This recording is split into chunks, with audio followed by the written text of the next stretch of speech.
नमस्कार दोस्तों, मेरे YouTube चैनल पे आपका बहुत बहुत स्वागत है। देखिए, मैं हिंदी साहित्य की जो क्लासें पढ़ा रही थी उसमें मैंने विभिन्न जो ऐतिहासिक ग्रंथ लिखे गए, हमारे साहित्य इतिहास ग्रंथ लिखे गए, उनके बारे में जानकारी दी थी। अब जो आज मैं एक महत्वपूर्ण ग्रंथ की बात करूँगी वो है जॉर्ज अब्राहम ग्रियर्सन के द्वारा जो लिखा गया, ठीक है, उस ग्रंथ के बारे में जानकारी दूंगी मैं। जॉर्ज अब्राहम ग्रियर्सन जो थे आयरलैंड के निवासी थे, ठीक है, और भारत में जो है इंडियन सिविल सर्विस के वो कर्मचारी बनकर 1870 में आए थे। उनके बारे में चलिए पढ़ते हैं आगे। सबसे पहले जॉर्ज अब्राहम ग्रियर्सन, इनके ग्रंथ का नाम क्या है? ग्रंथ द मॉडर्न वर्नाक्यूलर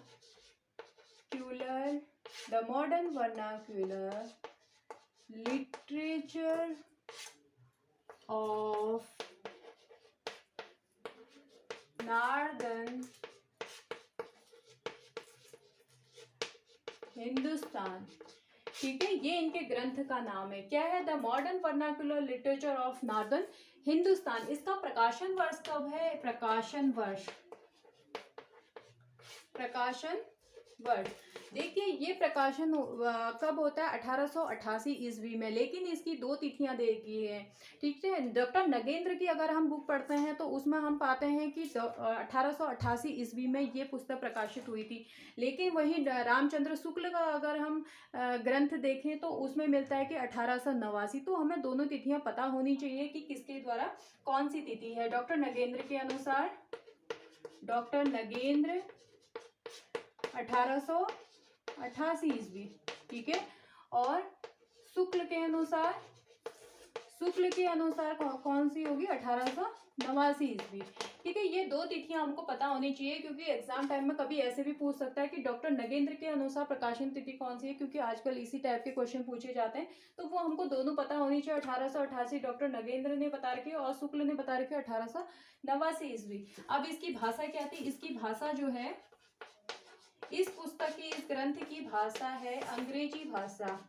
देखिए, अभी तक हमारे जितने भी साहित्यिक ग्रंथ लिखे गए थे, कोई तो फ्रेंच भाषा में लिखा गया, एक लिखा गया हिंदी भाषा में सर्वप्रथम शिव सिंह सरोज, ठीक है। अब जो बात आती है अंग्रेजी भाषा में लिखा गया ये वाला ग्रंथ है। अब ये प्रकाशित कहाँ से होता है?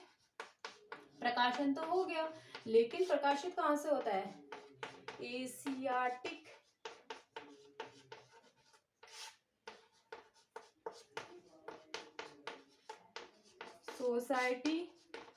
Asiatic Society of Bengal.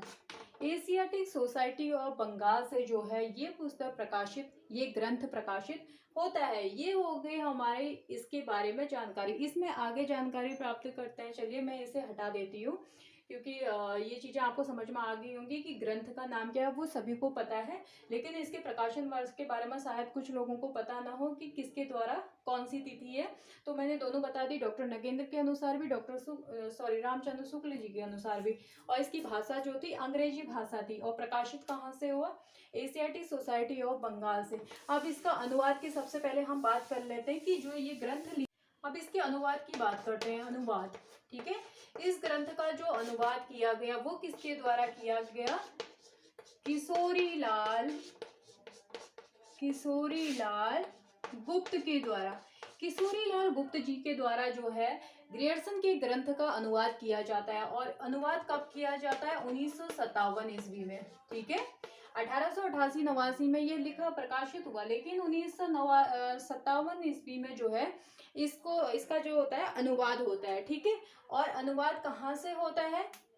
इसका अनुवाद होता है हिंदी प्रचारक पुस्तकालय वाराणसी। हिंदी प्रचारक पुस्तकालय वाराणसी।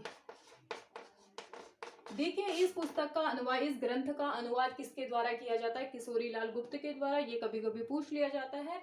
और 1957 ईस्वी में, और हिंदी प्रचारक पुस्तकालय वाराणसी से जो है इसका प्रकाशन होता है। इस पुस्तक को जो अनुवाद किया था उन्होंने किस रूप में किया था? उसका नाम क्या था? हिंदी साहित्य। जो इन्होंने अनुवादित ग्रंथ था उसका नाम क्या था? हिंदी साहित्य का प्रथम इतिहास, हिंदी साहित्य का प्रथम इतिहास करके जो है इन्होंने अपना ग्रियर्सन के ग्रंथ का क्या किया था, अनुवाद किया था। किसने किया था? किशोरीलाल गुप्त ने 1957 ईस्वी में। और हिंदी प्रचारक पुस्तकालय वाराणसी से जो होता है इसका प्रकाशन होता है। ठीक है, इतनी ये चीजें आप लोगों को पता चल गई होंगी। चलिए आगे बढ़ते हैं। अब इस ग्रंथ के बारे में जानते हैं, किस ग्रंथ के बारे में, जो ग्रियर्सन का ग्रंथ था। ठीक है, सबसे पहले हम इसमें बात करेंगे कि इसमें कवियों की संख्या क्या थी और किस आधार पर यह ग्रंथ रचा गया था। अब इसमें जो है सबसे बड़ी बात यह है कि भाषाओं के आधार पर, भाषाओं के आधार पर, भाषाओं के आधार पर कवियों का वर्गीकरण मिलता है हमको। ठीक है, इन्होंने जो कवियों का वर्गीकरण किया था वो भाषाओं के आधार पर किया था और इन्हें भारतीय भाषाओं का, आधुनिक भारतीय भाषाओं का जो है सर्वेक्षण करने वाला, भारतीय भाषाओं का सर्वेक्षण करने वाला प्रथम भाषा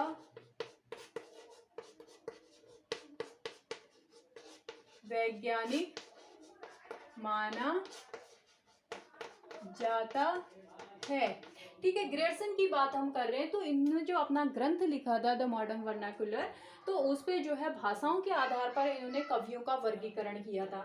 और सबसे बड़ी बात ग्रियर्सन के बारे में ये आती है कि जो आधुनिक भारतीय भाषाएं थी, इसमें लिख देती हूँ, आधुनिक नहीं लिखा मैंने, आधुनिक भारतीय भाषाओं का सर्वेक्षण करने वाले जो पहले भाषा वैज्ञानिक है वो ग्रियर्सन को ही माना जाता है।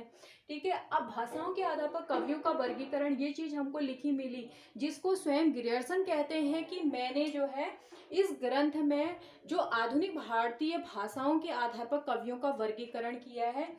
हालांकि यहाँ पर भारत में पहले से जो प्राचीन भाषा है वो संस्कृत है, पाली है, प्राकृत है। मैं उन भाषाओं का जिक्र यहाँ पर नहीं करूँगा, सिर्फ जो अभी आधुनिक भारतीय भाषा है सिर्फ उसी के बारे में जिक्र करूँगा। ये उन्होंने अपने ग्रंथ में ये चीज़ें स्पष्ट कर रखी हैं, इसलिए हमें पता चलता है कि भाषाओं के आधार पर उन्होंने कवियों का वर्गीकरण किया है और भाषा सर्वेक्षण करने वाले, भाषाओं का सर्वेक्षण करने वाले वो पहले भाषा वैज्ञानिक माने जाते हैं। अब जो है इनके ग्रंथ की बात आती है, इनके ग्रंथ में कवियों की कितनी संख्या थी, ये एक मोस्ट इम्पोर्टेंट क्वेश्चन है कि कवियों की संख्या कितनी थी। 951 कवियों का इन्होंने इसमें अपने ग्रंथ में जिक्र किया है, जिसमें से सबसे बड़ी बात यह, सबसे ज्यादा उन्होंने विषय सामग्री कहाँ से उठा रखी है, तो सबसे ज्यादा सामग्री उठा रखी है उन्होंने 886 कवियों को उन्होंने 886 कवियों को उन्होंने शिव सिंह सरोज से लिया है। शिव सिंह सेंगर के द्वारा जो लिखा गया ग्रंथ है शिव सिंह सरोज, तो इस ग्रंथ से उन्होंने डायरेक्ट 886 कवियों को ले रखा है और टोटल कवियों का जो वर्णन किया उन्होंने 951 कवियों का वर्णन किया है। ठीक है, और 886 कवि कहाँ से लिए हैं, शिव सिंह सरोज से लिए हैं। और शिव सिंह सरोज किसका ग्रंथ है, शिव सिंह सेंगर का ग्रंथ है। ये चीजें पता चल गई होंगी, इसको हटा देती हूँ, बाकी आगे देखते हैं।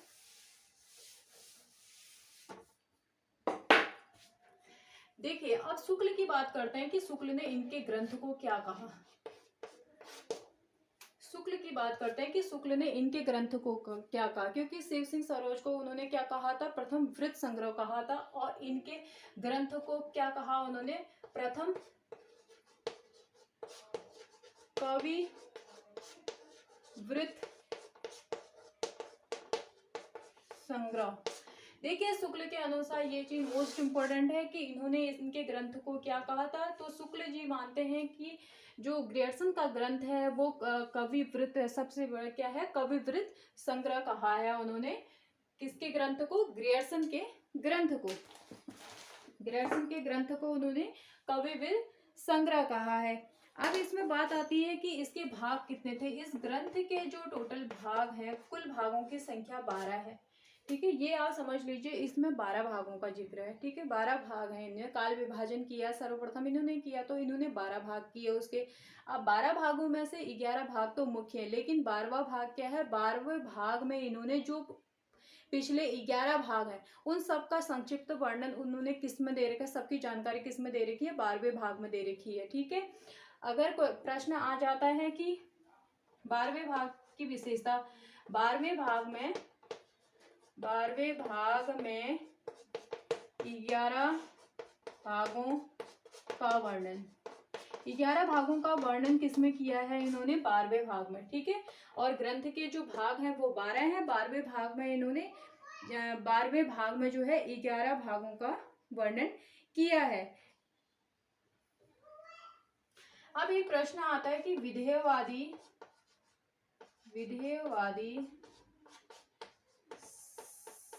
साहित्य इतिहास का प्रथम आदम